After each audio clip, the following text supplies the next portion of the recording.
The Alabama River moves beneath the Edmund Pettus Bridge with a slow, heavy indifference.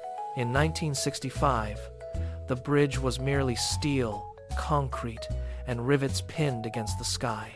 To the casual observer, it was a crossing point for traffic, a way to move from one bank to the other. But beneath the structure, the water carried a different weight. The bridge served as a physical divide, a line etched into the landscape that separated the status quo of silence from the rising demand for democracy. It was an iron threshold. On one side lay the entrenched power of the state. On the other, the growing force of those who had been denied a voice for generations.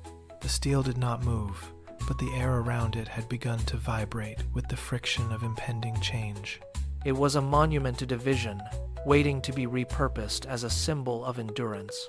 Every girder held the potential for conflict, and every foot of asphalt was destined to become a stage for history. Before the first boot touched the pavement, the bridge stood as a silent, unyielding sentinel, watching the horizon for the first signs of the storm. Away from the river, the reality of Dallas County was less about steel and more about silence. For the vast majority of African Americans in this corner of Alabama, the town was a place where their presence was acknowledged, but their influence was erased. The promise of the Constitution felt like a foreign language, spoken by people who lived in another country. Registration offices were open, yet they remained empty of the very people who built the town's economy. The numbers told a brutal story. Across the county, despite the clear intent of the 15th Amendment, the reality was a staggering 2% registration rate. This was not an accident of history. It was a carefully calibrated engine of exclusion. Every day, individuals walked past the courthouse, knowing that stepping inside would lead to a dead end. The town functioned on a dual track, one for those who held the keys to the ballot box, and one for those who were systematically kept outside the gates. The conflict was not just in the streets, it was in the ledgers, the files, and the deliberate absence of voices that were meant to be counted. The courthouse door was not locked, but it was guarded by a wall of paper. To enter, one had to face the test. A clerk would slide a document across the desk, demanding an interpretation of a dense, archaic legal clause. The questions were designed to fail. If the applicant identified the meaning, the clerk shifted the goalposts, demanding to know the number of bubbles in a bar of soap or the exact wording of an obscure constitutional amendment. It was a game of rigged odds. After the test came the tax. A poll tax demanded payment for the privilege of exercising a basic right. For those living on meager wages, the cost was a choice between a ballot and a meal. The system was a deliberate, suffocating maze. Every attempt to register was met with endless delays, missing ledgers, and clerks who simply stopped working when a black applicant appeared. It was not just an obstacle, it was an active extraction of dignity. The goal was simple: to make the act of seeking a vote so arduous, so humiliating, and so expensive that the applicant would eventually turn away. The law was the weapon, and the bureaucracy was the battlefield where the future was being systematically strangled. The frustration of the bureaucracy shattered in a single night. A protest in Marion turned into a nightmare. Jimmy Lee Jackson stepped forward to protect his mother and his grandfather from the chaos of a night raid. He was struck. He was shot. The light of his life did not fade in a courthouse or behind a desk, but on the cold concrete of a cafe floor. He lingered for days, his body failing while the town held its breath. When he died, the silence that followed was not one of submission, but of a heavy, burning grief. The news traveled through the community like a shockwave. People gathered in hushed rooms, the weight of the loss pressing into every corner. This was no longer just about a test or a tax. It was about the cost of standing up. The death of Jimmy Lee Jackson stripped away the last veneer of patience. The grief turned sharp. It transformed into a demand that could no longer be ignored. The community had reached its limit. They looked at the empty space he left behind and realized that if they remained silent, his death would be for nothing. The time for petitions had ended, the time for action had arrived. The call went out, and the people answered. On the morning of March 7, the streets leading to Brown Chapel began to pulse with movement. From every corner of the county they emerged. Men, women, and teenagers climbed the steps of the church, filling the pews until the wood groaned under the weight. The air inside the sanctuary was thick with the scent of damp wool and nervous, steady breathing. 600 people sat in the dim light, waiting. They arrived with nothing in their hands. No clubs, no stones, no steel. Their pockets were empty. Their palms were open. This absence of weapons was their greatest strength and their deepest vulnerability. They looked at one another, eyes locked in a shared understanding that the only defense they possessed was their own presence. The pews were packed tight, shoulder to shoulder, back to back. When the last seat was taken, the overflow spilled out onto the front steps and down to the sidewalk. There was no shouting. There was only the low, constant hum of resolve. They had come to reclaim a right, and they had come to do it without raising a hand in anger. The silence in the chapel was a physical force, a collective holding of breath before the long walk began. The stillness inside the chapel broke as two figures rose from the front row. John Lewis stood first. He adjusted his collar, scanned the faces of the hundreds packed before him, and stepped into the center aisle. Beside him, Hosea Williams rose, his movements deliberate and calm. They did not need to speak to command the room.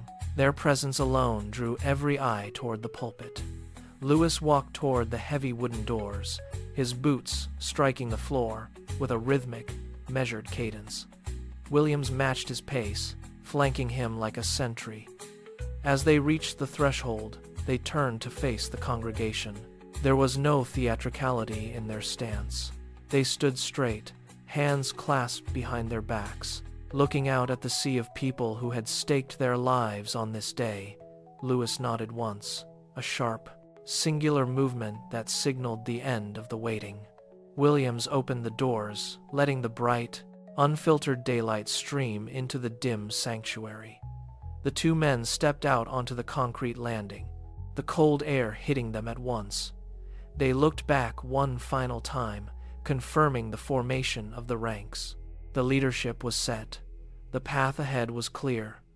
They took the first step, and the 600 followed. The first 100 yards were defined by the sound of leather on pavement. It started as a disorganized shuffle, a chaotic mix of heavy boots and soft soles, but within minutes, it began to find a rhythm. 600 people fell into a single, steady cadence. The sound echoed off the storefronts of Selma, a rhythmic thud that signaled their collective intent. John Lewis and Hosea Williams stayed at the front, their pace measured and unwavering. They did not look back. They did not need to. The line behind them stretched for blocks, a solid mass of bodies moving with a singular, quiet purpose. There was no music, no chanting, only the steady beat of feet striking the road and the low, synchronized sound of hundreds of people breathing in unison. As they left the city limits, the landscape opened up, but the formation held firm. Shoulders brushed against shoulders. Eyes stayed fixed on the horizon. Every step was a deliberate assertion of presence. The momentum grew with every mile. The physical act of walking transforming into a statement of iron will. They were no longer individuals. They were a singular force moving toward the river, leaving the silence of the city behind for the long, uncertain road ahead. The road narrowed as it climbed toward the river. The steady, flat rhythm of the marchers changed, boots hitting the asphalt with a heavier, more deliberate strike as the incline began. John Lewis looked up, his gaze catching the steel framework of the Edmund Pettus Bridge rising against the pale Alabama sky. He slowed his pace. Behind him, the column compressed, the gaps between rows vanishing as the marchers closed ranks. The sound of their progress shifted from the rhythmic slapping of pavement to a hollow, echoing thud as the front line reached the concrete base of the bridge. They came to a collective halt. 600 people stood in silence, the line stretching back into the distance, a solid wall of human conviction. The river flowed underneath, invisible and dark. Lewis turned his head slightly, checking the alignment of the flank, ensuring the formation remained tight and unbroken. Hosea Williams stood firm at his side, eyes fixed ahead, neither man shifting their weight. The air grew still, stripped of the earlier wind.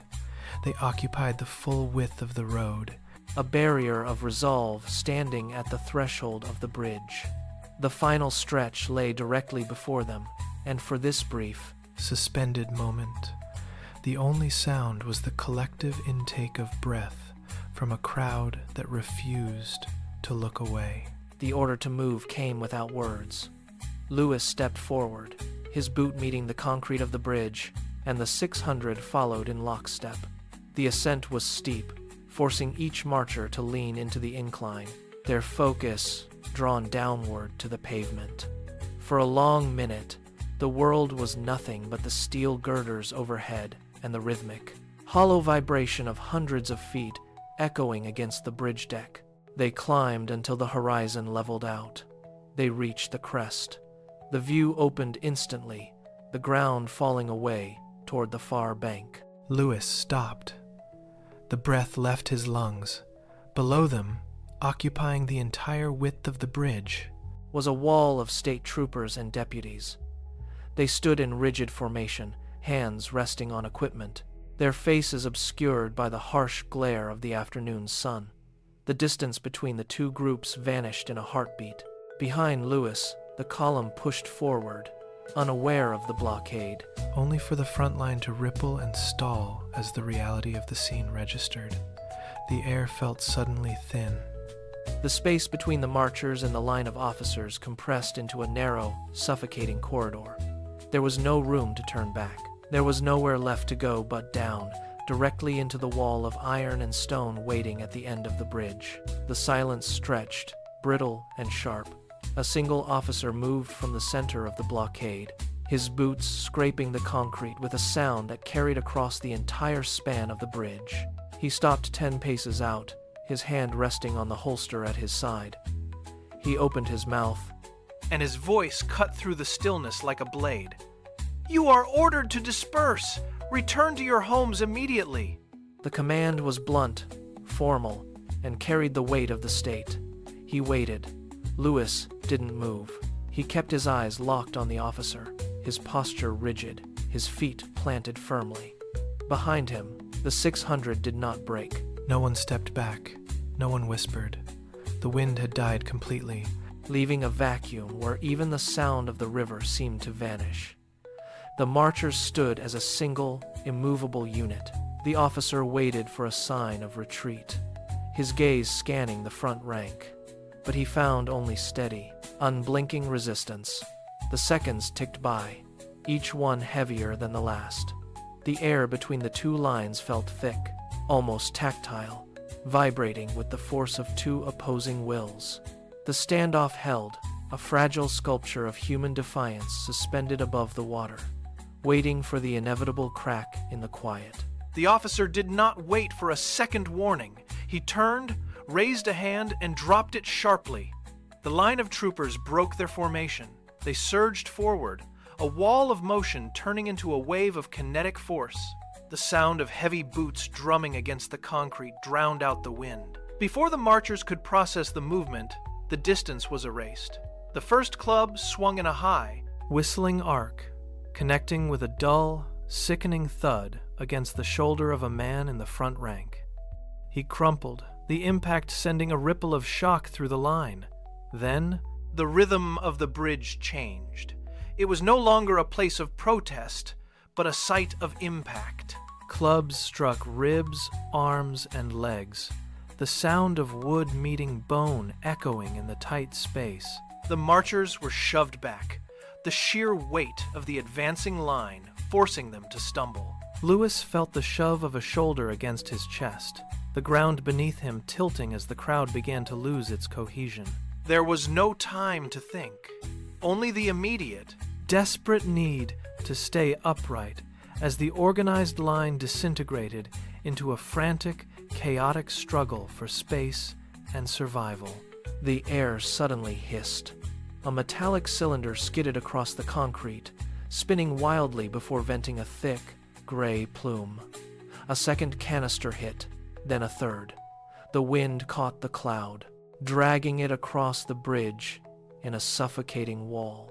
Within seconds, the sky vanished. The world narrowed to the few feet of ground directly underfoot. The gas burned the eyes, forcing them shut with a searing, involuntary heat. It caught the throat, turning every breath into a ragged, desperate cough. People stumbled blindly, reaching out for hands that were no longer there. The sound of the struggle changed. The rhythmic thud of clubs was replaced by the wet, hacking sounds of people struggling to draw air. The bridge felt like it was shrinking, the walls of the structure hidden by the gray, stinging haze. Panic replaced purpose. Marchers bumped into one another, falling over debris and the bodies of those already overcome. Vision failed entirely. The smell of acrid, chemical smoke filled the lungs, leaving no space for anything but the raw, physical need to escape the cloud. They were trapped in a gray void, lost in a nightmare of their own labored, desperate gasps. A new sound cut through the hacking coughs and the silence of the fog. It started as a low, rhythmic vibration deep in the concrete. Then came the thundering. Heavy, muscular impacts shook the bridge deck, vibrating through the soles of the marchers' feet. Panic shifted into primal terror as the first horse emerged from the gray haze. It moved with unchecked momentum. A massive force barreling into the mass of human bodies. There was no room to run, no space to maneuver. The crowd was packed too tightly to break. Hooves struck the concrete, sparks flying in the dim light. The sound of the animals was deafening, a crushing roar that drowned out the frantic pleas of the fallen. People were knocked aside, shoved into the path of the oncoming surge. Screams echoed off the steel girders, sharp and jagged, piercing through the acrid air. The horses did not slow. They pushed deeper into the center of the group, turning the bridge into a narrow channel of collision. For those trapped in the middle, there was only the sensation of massive weight, the sudden, violent impact of a flank or a knee, and the relentless driving pressure of the charge that refused to stop. John Lewis stood near the center of the bridge, his feet planted against the vibration of the pounding hooves. He did not turn. He did not run. He held his position as the wall of force surged forward. A heavy object swung through the air, finding its mark with a sickening, hollow thud. The world tilted sideways. Gravity failed him. He felt the rough, cold concrete rush up to meet his face before everything went dark. A sharp, searing pain bloomed at the base of his skull, radiating outward until his vision fractured into jagged shards of light. The sound of the surrounding screams grew distant, muffled by the sudden, heavy ringing in his ears. He tried to draw his limbs in, to push himself up, but his body refused the command. His muscles went slack. He slumped into the path of the oncoming surge, a singular point of stillness in the middle of the violent, shifting tide. Blood slicked the bridge surface where he lay. The roar of the struggle continued unabated. Oblivious to the man broken on the ground, he remained motionless, his breath coming in shallow.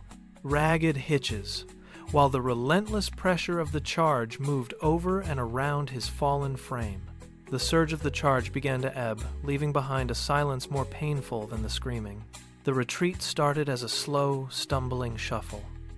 Those who could walk dragged those who could not. Their movements uneven and desperate. Every step was a labor against exhaustion and the lingering sting of the gas. They moved back across the bridge, heads bowed, leaving a trail of personal wreckage behind. A single shoe lay on its side near the center line. A broken pair of glasses rested in a pool of darkening liquid. Papers and hand-lettered signs were trampled into the concrete, torn and dirt-streaked. There was no order to the withdrawal, only the mechanical necessity of putting distance between themselves and the violence. The bridge, once a path toward a dream, was now a corridor of debris. Blood smeared the steel railings where people had clutched for support.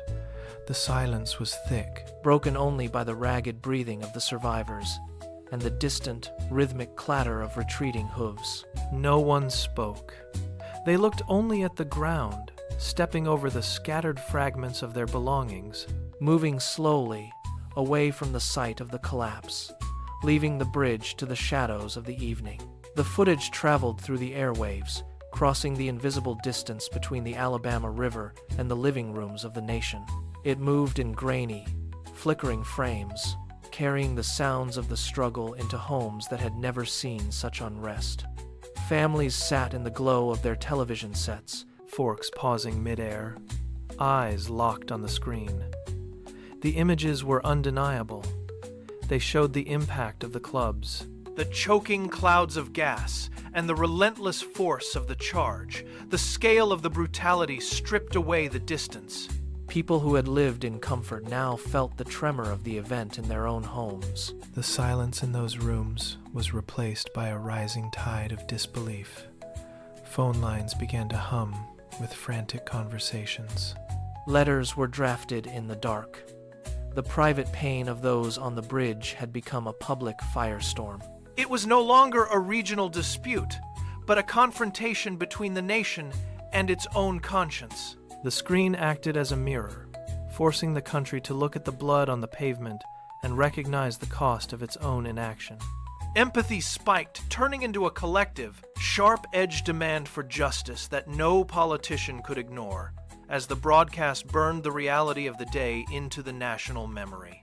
The pressure arrived in Washington like a tidal wave. It battered the doors of the White House, forcing the administration to abandon the silence of political caution. Inside the Oval Office, the air grew tight. The president watched the footage, the grainy images playing on a monitor, detailing the exact moment the lines of order collapsed. Lyndon B. Johnson stood at his desk, his hands gripping the wood until his knuckles turned pale. He knew the cost of inaction had become higher than the risk of moving forward. He sat, adjusted the microphone, and looked directly into the lens.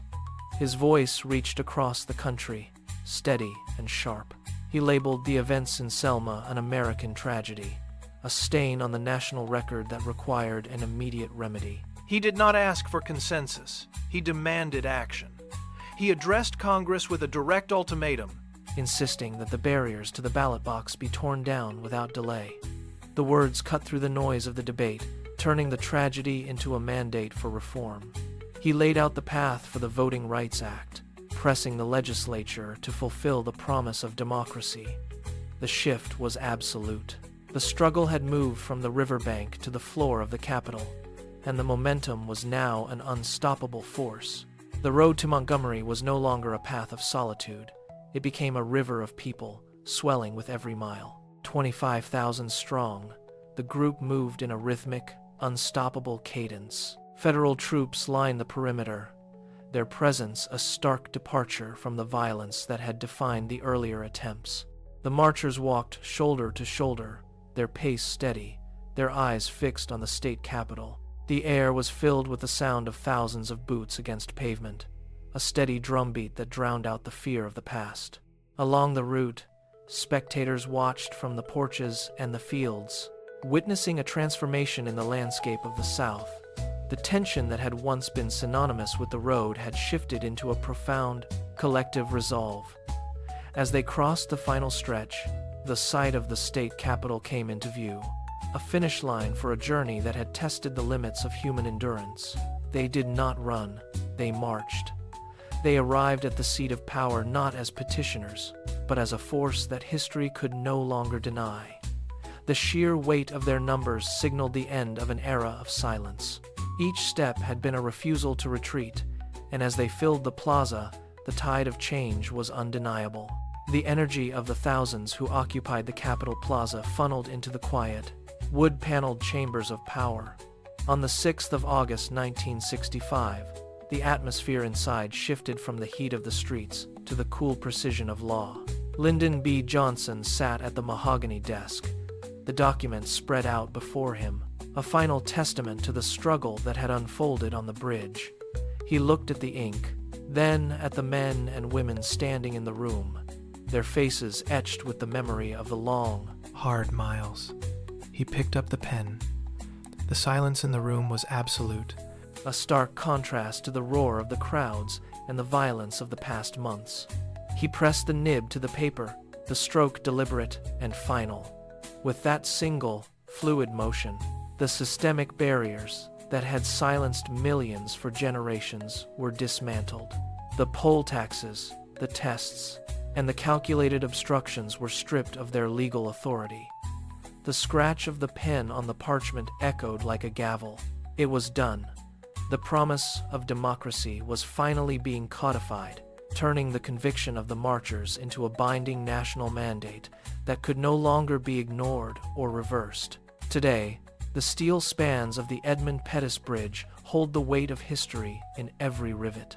It stands above the Alabama River, no longer just a crossing point, but a monument carved from the collective memory of those who defied the impossible. The concrete echoes with the phantom rhythm of thousands of boots. It is a physical reminder that progress is rarely a straight or easy line. It is a path forged by those who refused to turn back when the air was thick with tear gas and the ground shook with violence. The bridge remains a marker for the future, proving that the struggle for justice is an endless journey. Every person who walks across this span today walks on a foundation built by the conviction of 1,965.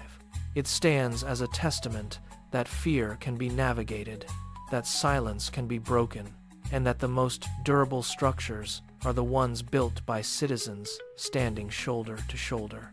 The bridge does not merely connect two banks of a river. It connects the courage of the past to the responsibilities of the present. As the sun sets behind the steel arches, the message is clear. The march never truly ended.